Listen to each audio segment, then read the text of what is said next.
Welcome to Mission Church. Whether you are joining us online or from a kids' watch party, we are so grateful you are tuning in today. My name is Jessica Bowman and I am your host. Our one hope for you this week is that you grow in worship through song. Now you may hear that word worship and you may think of the movie The Lion King. Think of those silly hyenas and how they worshipped Scar. The future is littered with prizes, and though I may not perceive. I mean, they followed him every step and breath of where he went. Well, that's not the worship that I'm speaking of. As a follower of Jesus, I am speaking of the worship to God. And as I worship through song, I am lifting my voice, singing to God. I am saying lyrics that honor God and show him my gratitude for the many blessings, and an occasional clap or maybe even arms raised may come. And in fact, the arms raised, that's an expression of me saying to the Father, I am a daughter of you. I am waiting for you to come and scoop me up with your loving arms. You know, after today's video, you'll have an opportunity to grow in your worship through song. I invite you to practice those few things. Lift your voice and maybe an occasional clap or lift of arms, and sing those lyrics that honor God. Now, if you're joining us online, we have a special invitation for you, and that is to host your very own kids' watch party.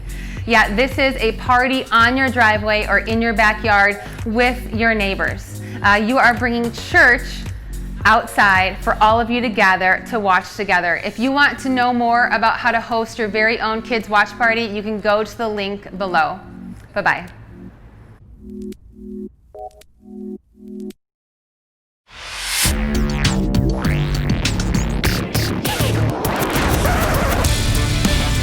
Everyone is part of a bigger story. It's a bigger story than you can imagine. It's a big story about a really big God. Discover the story that shows you the character of God.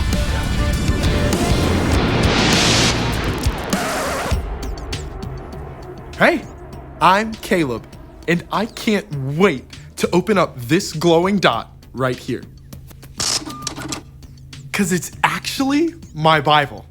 66 books in one. History, poetry, there's adventure, letters, and wise advice. Every piece fits together to tell the story of God's unimaginable love for the people he created. Us.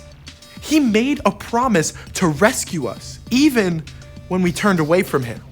And you can trust every word from God because he always follows through.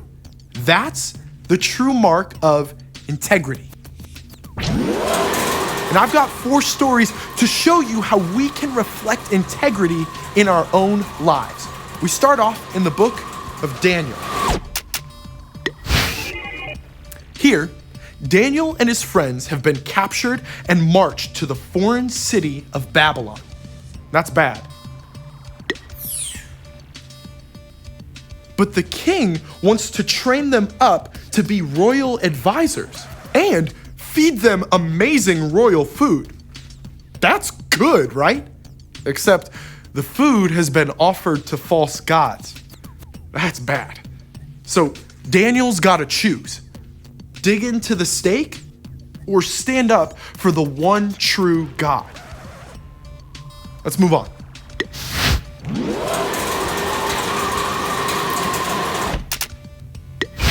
Okay, here, Jesus' close friend John shares wisdom straight from God. But God is faithful and fair. If we confess our sins, he will forgive our sins. He will forgive every wrong thing we have done. He will make us pure.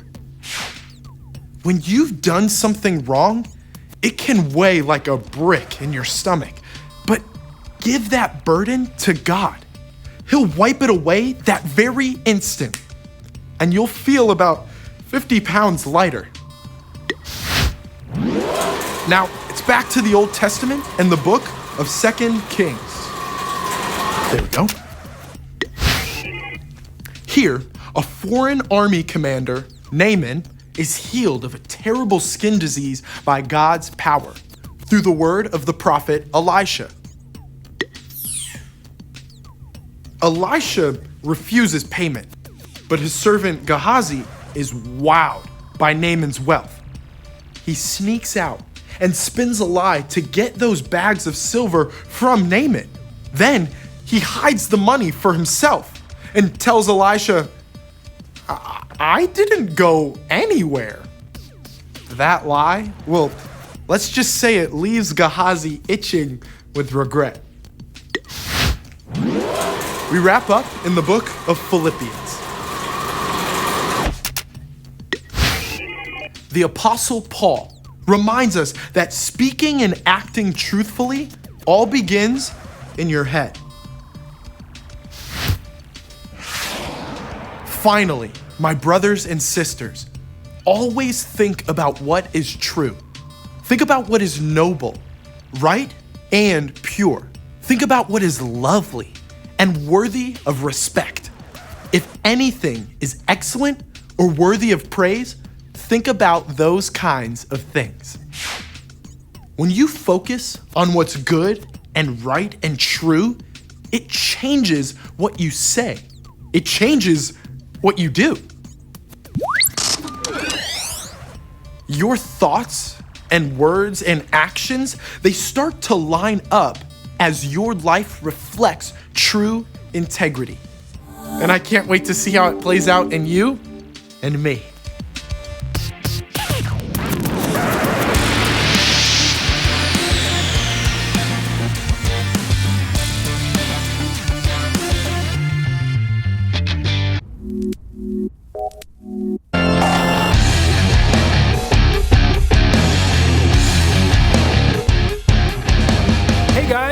Hey, Kellen. Hey, Kellen. I am very excited for our story today, so let's jump right in. Take it away. Okay, over 2,000 years ago, around 600 BC, there was a kingdom called Babylon with a king named Nebuchadnezzar. King Nebuchadnezzar was not exactly a good guy. In fact, he was pretty evil. King Nebuchadnezzar... You know what? That's a really long name. So I'm just going to call him King Nebi. King Nebi and his army surrounded and attacked the city of Jerusalem. And he stole from the temple of God. Then King Nebi gave the order to take some of the Israelites hostage so they could be his personal servants. He wanted only the smartest, strongest, and healthiest to be brought to Babylon as captives to learn his ways and serve him at his palace. One of the men captured was named Daniel. Daniel wasn't exactly a superhero. He was just a person like you and me, but he was put to a big test. As part of their training, the men who were captured were ordered to eat food from the king's table. This food was different than the food they normally ate to honor God. And Daniel and his three friends, Shadrach, Meshach, and Abednego, believed the king's food would make them unclean. So Daniel asked an official for permission to eat something else. But the official was afraid that if Daniel and his friends didn't eat the king's food, they would become weak and unhealthy. But Daniel was determined to stay true to who he was and to honor God no matter what. So he convinced the guard to give him and his friends only vegetables and water for 10 days. And after the 10 days, Daniel and his friends looked stronger and healthier than everyone. After that, Daniel and his friends were allowed to eat the food they wanted. God gave these four men knowledge and understanding. They became some of the wisest men in the kingdom. It may not have been the best circumstance. Daniel and his friends had lost their homes. They'd lost their freedom. But with God's help, They kept their honesty and their integrity, and they stayed true to who God made them to be. The end. What a cool story. Yeah, even with all that pressure to be like everyone else, Daniel chose to be himself. You find a lot of that in the Bible. Look at Jesus. It would have been really easy for Jesus to go along with the crowd, but instead, he only lived the way he knew was true, even if it meant giving his life up for you and me. Incredible. Thanks, Kellen.